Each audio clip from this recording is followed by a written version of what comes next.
চলো আজ আমি সজনে ফুলের বড়ার রেসিপিটা দেখাবো। আমাকে কয়েকজন বলেছে রেসিপিটা দেখাতে। দেখো, প্রথমে আমি ফুলগুলো ধুয়ে তার উপর নুন দিয়ে দিলাম। এরপর আমি কিছুটা চালের গুঁড়ো দিয়ে দিলাম।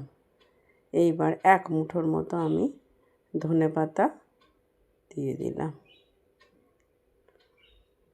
আর কয়েকটা লঙ্কা আমি কুচিয়ে রেখেছিলাম, সেটাও আমি দিয়ে দিলাম। আর বেসন তো দিতেই হবে, বেসন দিয়ে দিলাম। আর একটু জল দিয়ে দিলাম,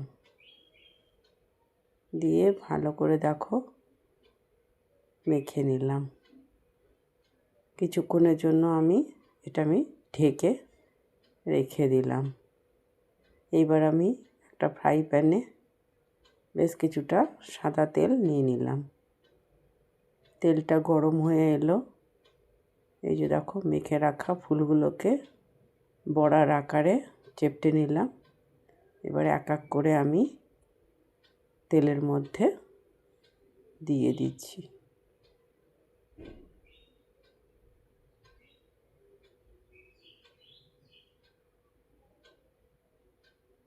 আস্তে আস্তে সব কটাকে আমি দেখো দিয়ে দিলাম।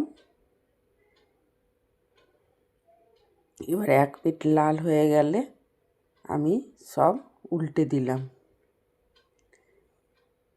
এই যে সব দেখো উল্টে দিয়েছি, লাল লাল হয়ে গেছে। এরপরেও আবার যেটা কাঁচা আছে মনে হচ্ছে সেগুলোকে আমি উল্টে দেব।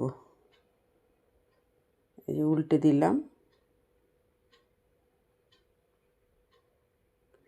দেখো সব একদম লাল লাল হয়ে এসছে। এবার